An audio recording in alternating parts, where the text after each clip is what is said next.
Hello, this is the Atari Collector here, and the game that I've decided to present to you today is called Robotron 2084 for the Atari 7800 system. This is certainly a very fun game, and if you actually owned an Atari 7800 system back in the day, this was a game that you could enjoy that people who were playing the NES and the Sega Master System, the Atari 7800's two main competitors at the time, could not enjoy on their home systems. So this was something that was reserved for the Atari. I believe it was released earlier for the Atari 5200 system as well. I do not have that system in my collection as of yet, so I'm not sure how it is, but I do know that this version is certainly very fun, and I do believe it does give you very similar to the arcade experience with the original 2000 or Robotron 2084 that was released in the arcade. So with that, I'd like to begin by reading you the story that's found in the official original instruction manual for Robotron 2084. It says, "At first it was a technological breakthrough. Humans created the Robotrons, a species of robots so advanced they didn't need their inventors in order to think and act. But the Robotrons have turned on their creators. They're now determined to destroy humanity, or reprogram the survivors, turning them into destructive mutants." Now here in the manual, it gives the current date in the game as June of the year 2084. So that's why 2084 is in the title as well. And I'm not exactly sure of why they chose the year 2084 specifically. The copyright of the game is 1982. So it seems that they wanted the game to take place 102 years in the future for some reason. Now, as the story goes, your main character of the game receives a message from Moonbase 0712Z. The classification of this message is top secret, and the mission given is called Operation Robotron. Now, that is all the information the manual gives about Moonbase 0712Z, and then this Moonbase sends you the following message. "Alert! Recently intercepted Robotron communiques reveal that only a few clones of the last human family remain alive on Earth. Your mission? Prepare immediately to step up the counterattack. Save the surviving humans. Extreme danger. The Robotrons know about you, the only one immune to their reprogramming. They will stalk you relentlessly. Technical data. Your only weapon is your anti-robot laser gun. With it, you can destroy the entire Robotron species except the Hulk. You are the only hope for saving humanity. Good luck." So, from what I can figure out from the story given in the manual, some portion of Earth humanity must have relocated to the moon, including you, your character, while one family and that family's clones remain living on Earth. And you are being sent by this moon base to Earth to help save as many of the clones of the last human family who for some reason have been left behind on Earth. Now, if that's not the case, then those who are in the moon base and you must be aliens from some other unnamed place who have put it upon themselves to try to save the last remaining human beings of Earth, who are all clones of the last surviving family on Earth. That is all the sense that I can make from the very few details given in the instruction manual, since all you know from the manual for sure is that you, whoever you are and from wherever you are being given a mission from Moonbase 0712Z to save as many of the last remaining clones of the last family alive on Earth. So the story does certainly leave a lot of gaps in it and doesn't really let you know the full circumstances of the situation that you're in. Now, the manual further lets you know this. The Robotrons attack in waves, with different kinds of Robotrons in each wave. A new wave appears each time you destroy all the Robotrons on your screen, except the invincible Hulk. You have 5 lives, and for every 25,000 points you score, you earn another life, and another chance to complete your mission. Now that's very important later on, because you realize that every 25,000 points you get an extra life. This is definitely a game that will suck your lives very fast. So you want to get as many points as possible in a short amount of time as possible, and you'll find out that the best way to do that is by collecting the clones of the last remaining family on Earth as much as you can. Now, in the strategy section of the manual, it states, by saving as many remaining humans as you can, you'll rack up the most points, which is what I just said. To do this, quickly get clear of the middle of the screen at the start of each Robotron wave, but avoid the corners. I'm not exactly sure of why it says avoid the corners, because, quite frankly, there are many times where you will want to be in the corner. I guess that's case specific. But it also says concentrate on wiping out the spheroids and quarks first. Now that is definitely a strategy that I use. Basically, if you see anything circular, whether it be red or blue, try to kill them all as fast as possible, because they unleash these enemies at you that are just, frantic freaks that will destroy you. Eliminate most of the rest of the Robotrons, leaving a few grunts alive. Then pick up the remaining humans before you destroy the last Robotrons. Finally, the manual describes the characters that you will come across in the game. The first section contains the enemy characters called the Robotrons. So first there are what is called the mindless grunts. The grunts are beastly robots with one mission: to do you in. Then there are the indestructible Hulks. Alone of all Robotrons, Hulks cannot be destroyed but can annihilate the human clones. Your laser gun only slows them down. Avoid the Hulks at all costs. So obviously Hulks will always be left on the screen. Kill all of the things on the screen that can be killed and you move on to the next round, but that will never include the Hulks. Thirdly, there are the giant brains. Launched every fifth wave, the giant brains can electrocute you where you stand. If a brain catches a human, it reprograms the victim, who then turns against you viciously as a mutant prog, which is an abbreviation for program. The brain also fires deadly cruise missiles that seek you out mercilessly. And when you see these brain characters, which will be easy to notice because their heads are so huge and do look like, exposed brain heads, the zigzagging bullets that they shoot, which this manual says are cruise missiles, they are very hard to shoot down and they will kill you very easily. So they are definitely, you want to clear out the brains as fast as possible, and if they shoot those cruise missiles, focus on getting those cruise missiles off the screen by blasting them out of air as soon as possible, because otherwise they will just zigzag and corner you and destroy you. You'll also come across sinister spheroids and their deadly spawn. Spheroids bring forth the Enforcer embryos, which grow into evil Enforcers.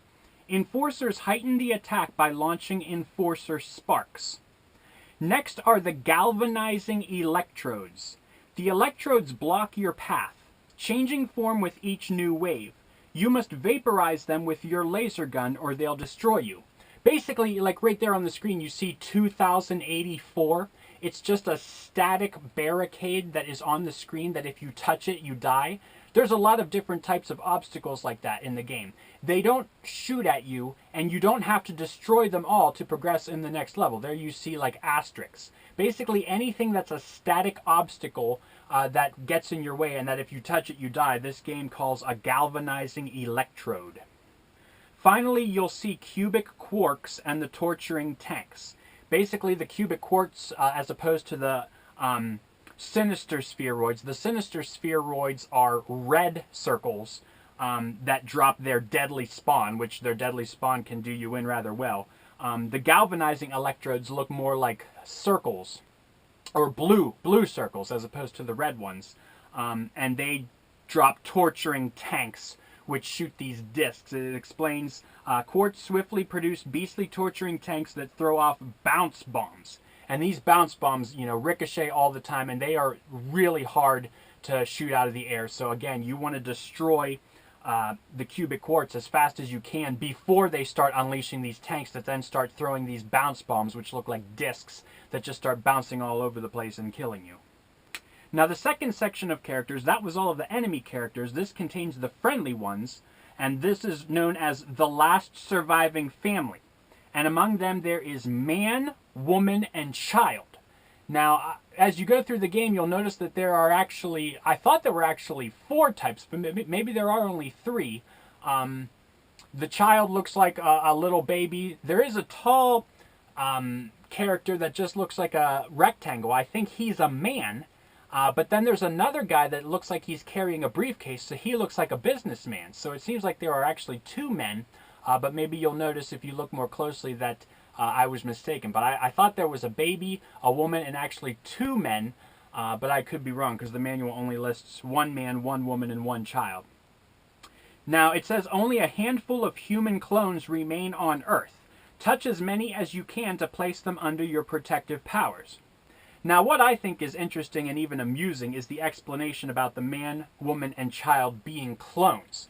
Because you know that obviously because of the limitations of the Atari 7800 system, you know, they could only design a few sprites for the human beings that you could save. If they designed too many sprites, that would have been too much memory. So obviously they decided to come up with 1 sprite for a man, 1 sprite for a woman, 1 sprite for a child, and then they just duplicate these sprites. Well, then if you're playing the game and you're thinking, well, why do all of these people look like each other? You know, it looks like I'm saving 10 of the exact same woman or 10 of the exact same children. You know, that doesn't make sense.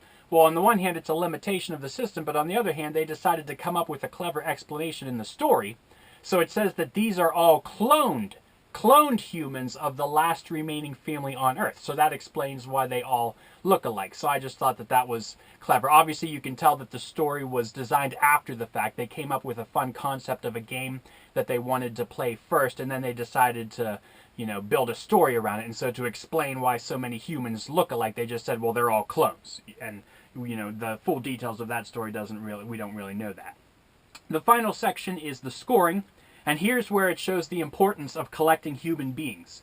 In each wave, the first human saved is 1,000 points, the second human is 2,000, the third human is 3,000 points, the fourth human saved is 4,000 points, and the fifth human and every single human after that you save is 5,000 points each. And earlier in the manual it said that for every 25,000 points you get an extra life. So obviously that is the fastest way to build up points, because once you save 5 human beings and you don't die, like right there, look at that screen, look at how many human beings there are alive, and you will come across levels. Anytime you see those brain enemies, there's tons of human beings on the stage that you can save, and the reason why they do that is because if the brain enemies touch them, the giant brains is what they're called, then they turn them into the progs, and then they start going around as these programmed mutants that try to kill you. So that's why they put so many more extra humans on those stage. Well, save as many as you can, and 5,000 each. Once you start earning 5,000 each, it only takes the saving of 5 humans to earn an extra life. And since this game does go through lives really quickly, you will want to earn as many lives as you possibly can to make it to the highest wave that you can. And then as far as destroying the Robotrons go, the hardest Robotrons, which are the cubic quark and the spheroids, are only 1,000 points each. So they're really hard to kill, and you have to kill 5 of them to get the same amount of score as saving 1 human once you've already saved 4 humans. And then the remaining enemies are lesser points. The giant brain is 500 points to kill. Torturing tank, which is really hard to kill, is only 200 points. The enforcer, 150 points. The mindless grunt and the progs are only 100 points each. The cruise missiles, which are really hard to hit out of the air, are only worth 25 points. The enforcer spark and the bounce bombs, and again, these are all ammunition things that the other enemies are shooting at you, are only worth 25 points each. So your main focus is clear out the hardest enemies on the screen first and save as many humans as you possibly can to rack up the most points to get as many extra lives and make it as far along as you can. So that's the introduction, and now I'm going to get to the gameplay. There are various skill levels. You see that there is novice, intermediate, advanced, expert, and challenge.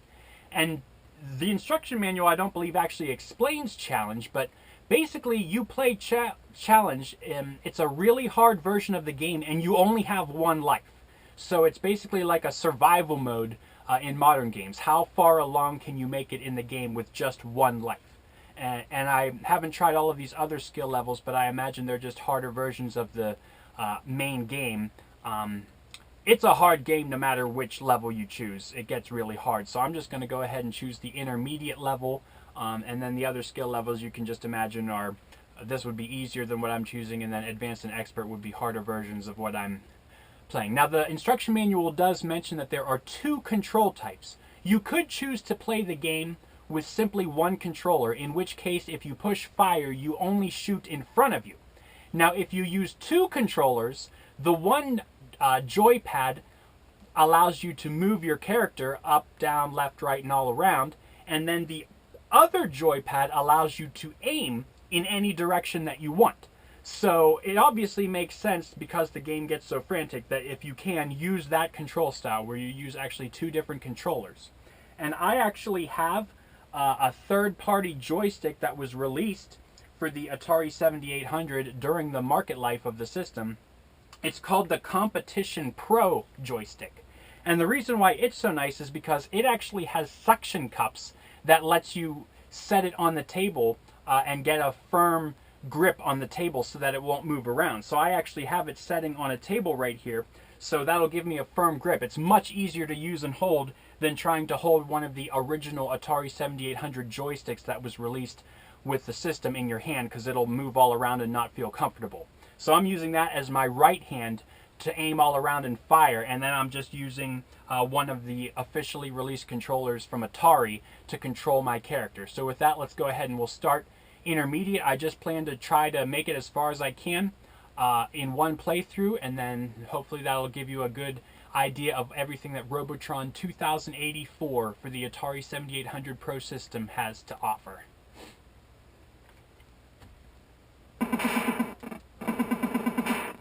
You'll notice that I can shoot humans and it won't kill them.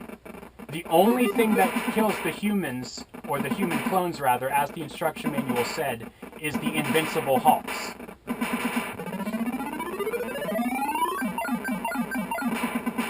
And now you see some invincible hulks. They've got like square bodies, and you also see those spheroids, the red spheres.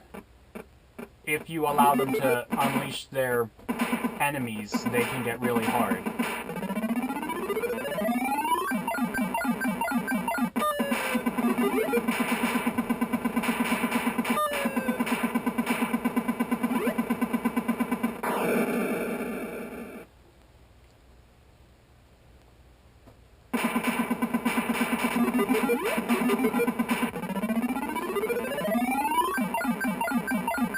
There's the galvanizing electrodes, just a lot of obstacles.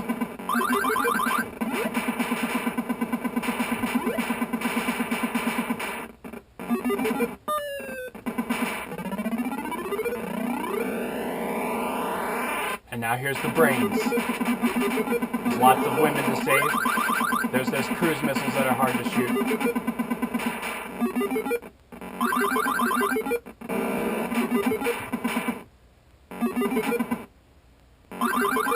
See, I already got a lot of extra lives just by saving all those humans.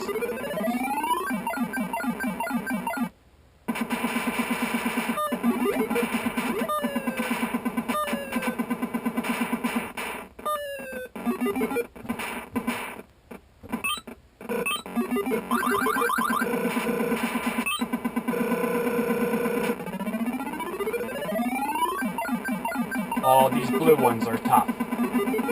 Kill them before they can unleash their stuff at you.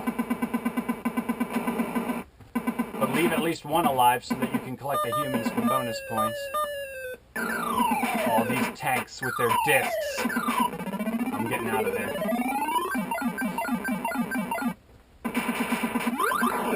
Oh yeah, those spheres, they come at you real fast.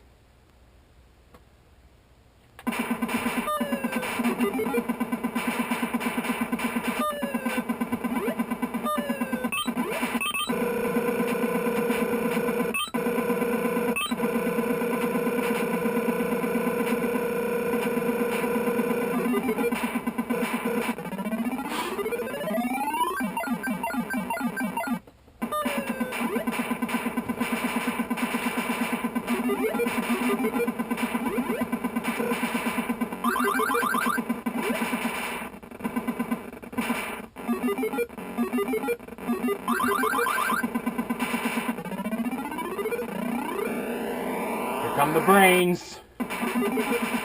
Don't let them turn the humans into progs.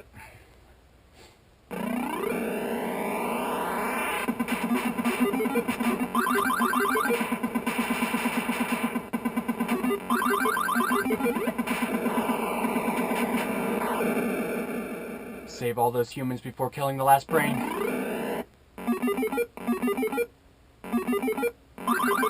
Maximize points.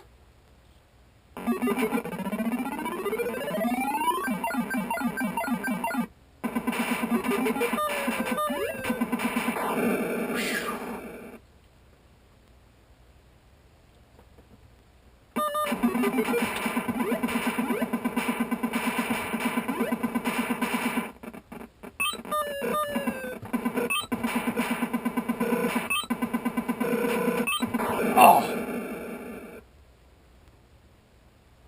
This game gets so frantic.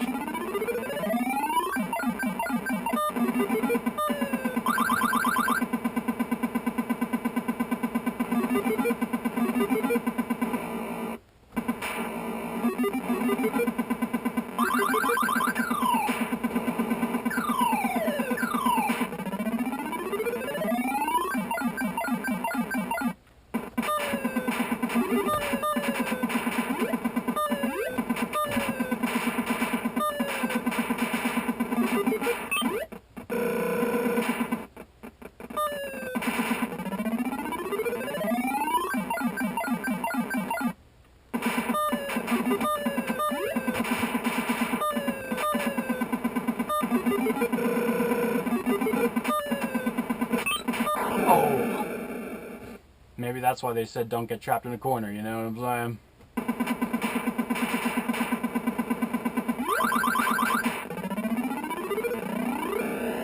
Lots of kids to save, it looks.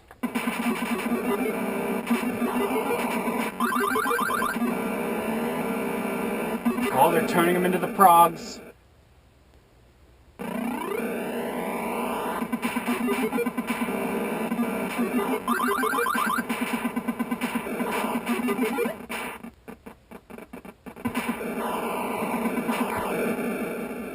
Save those two kids before killing that last mindless grunt.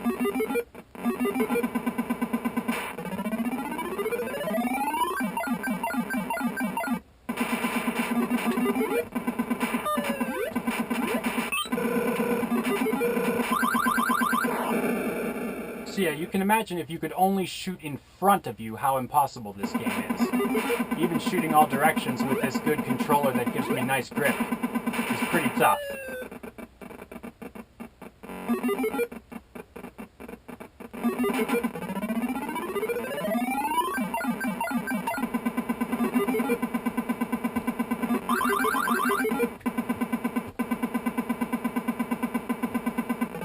Oh, there were a couple humans I needed to save before I killed the last enemy.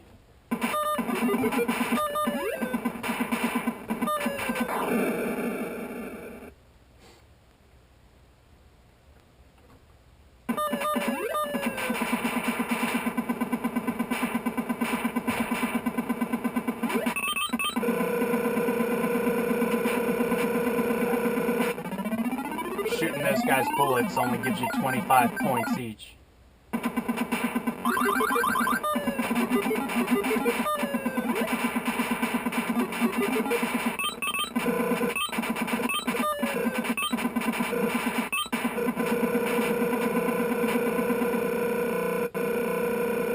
Listen to that sound that enemy makes. The brains.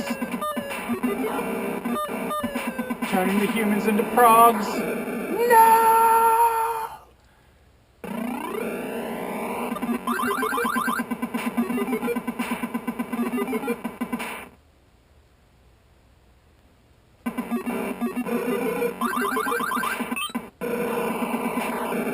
Man,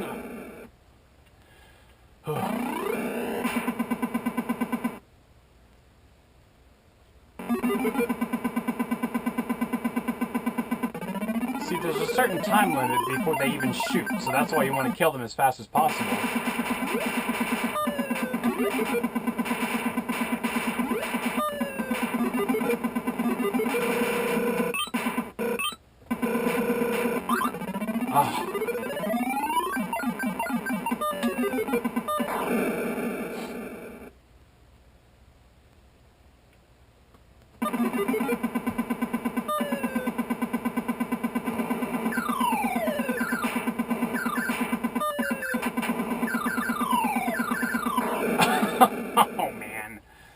was pretty stuck there. It's these tanks shooting those discs that get really hard.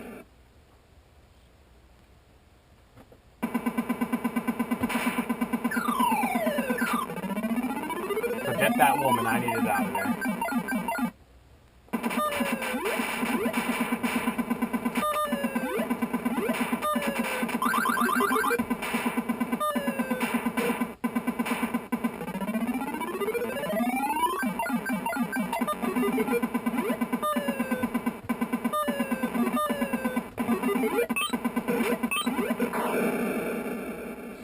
See, as long as you keep getting a lot of extra lives, you have a lot that you can spare, so dying isn't so bad.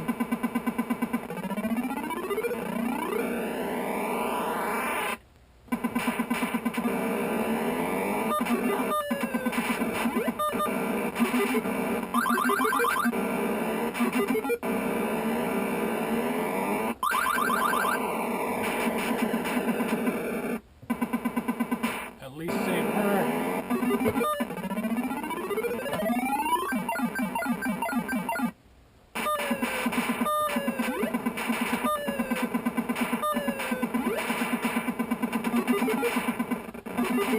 Die, you maggots! Yeah!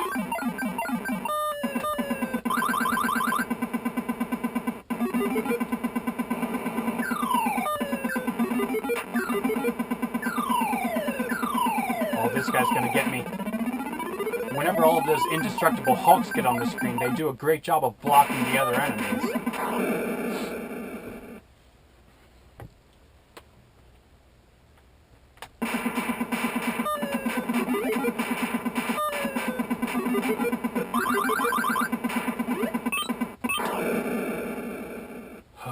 I was concentrating on those humans, wanting to save them, rather than worrying about the enemies that were out to kill me.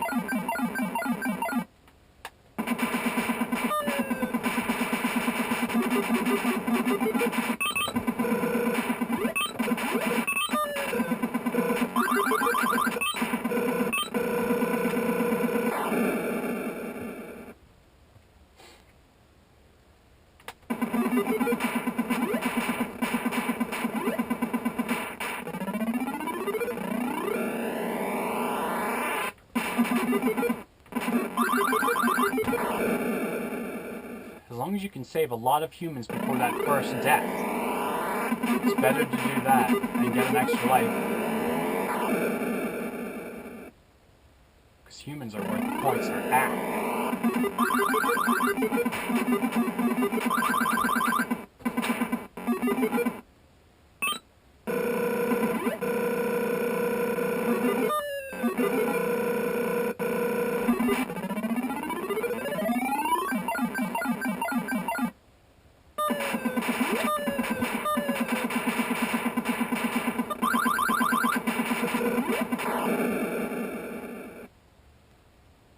Wave 31, 850,000 points.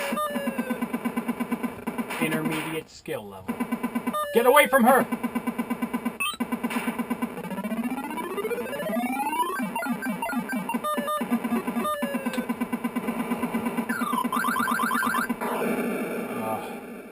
Only one human. Oh, no, I see two.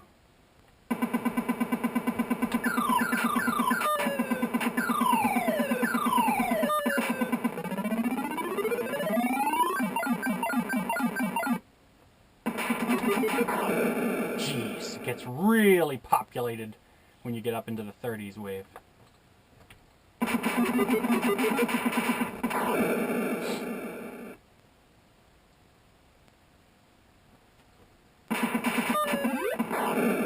Oh man, I'm losing focus.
Saving those kids is the vital importance before worrying about your own life. All those points.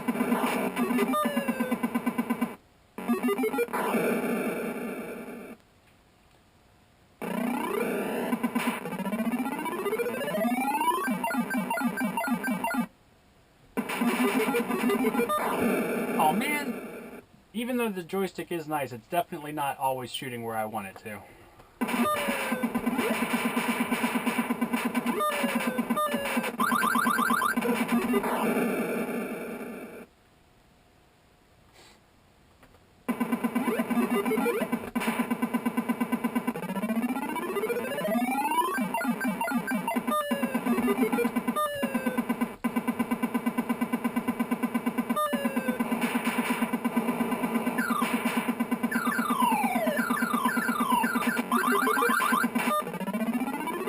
Hey, I broke 1,000,000. This is the first that I've ever broken 1,000,000.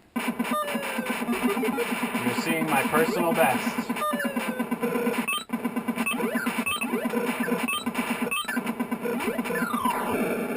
Jeez. I'm amazed at how fast this game stays, even with all the sprites on the screen.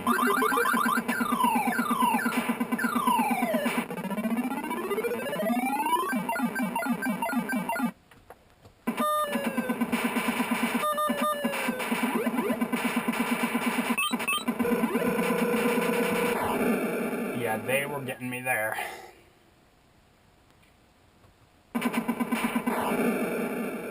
Oh dear.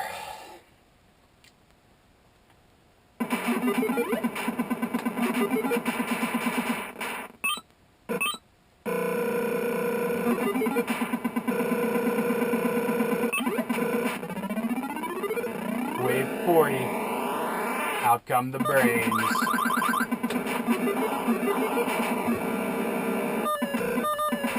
Whoa, what was going on there?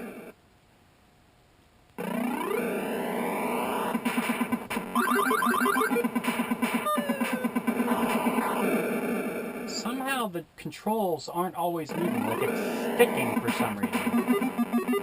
Maybe it is a little too much for it to process.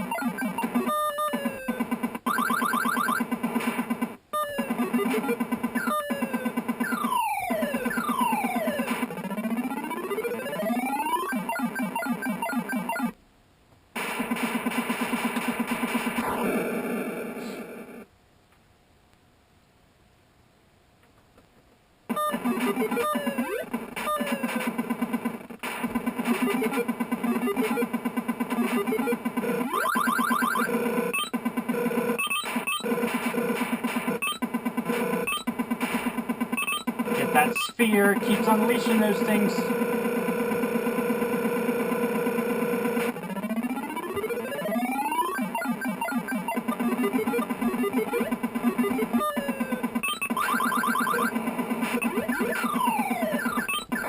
Wow.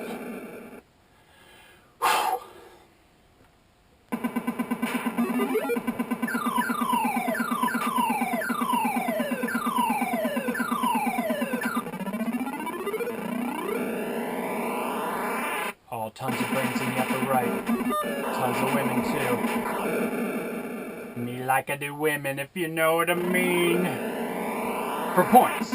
For points. You know, it's all about just scoring with the women. That's all it's about. Oh, jeez.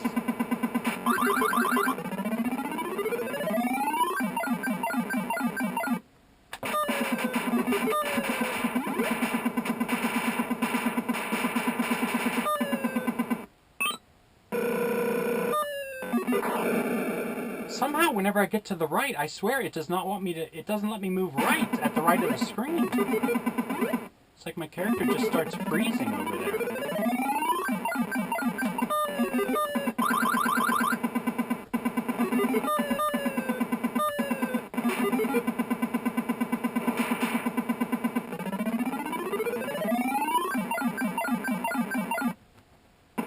Oh,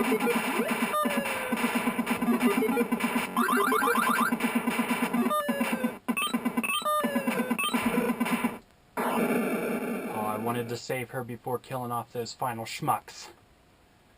Gotcha! See, if you die, it resets to the next human being 1,000. That's why you want to collect as many before you die, so that they can be worth each like 5,000 or close to.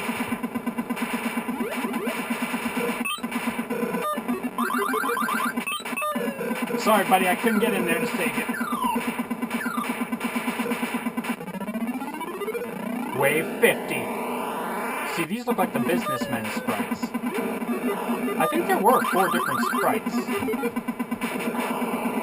for the humans. So like 2 men, a woman, and a child. One of them being this businessman.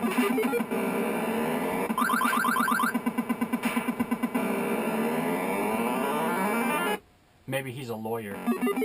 You're saving warrior clones. Lawyer clones is, yeah.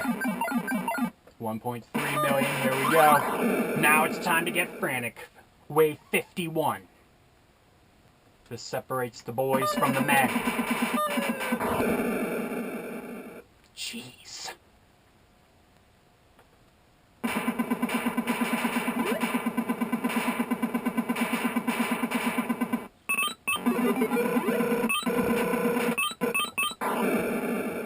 I let those spheres live for far too long.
Those invincible hulks, if they crowd you, you are done.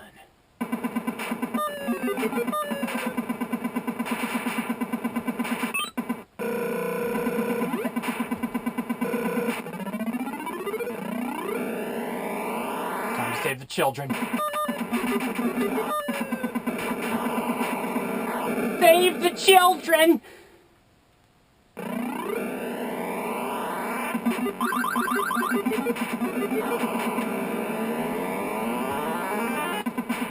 All those cruise missiles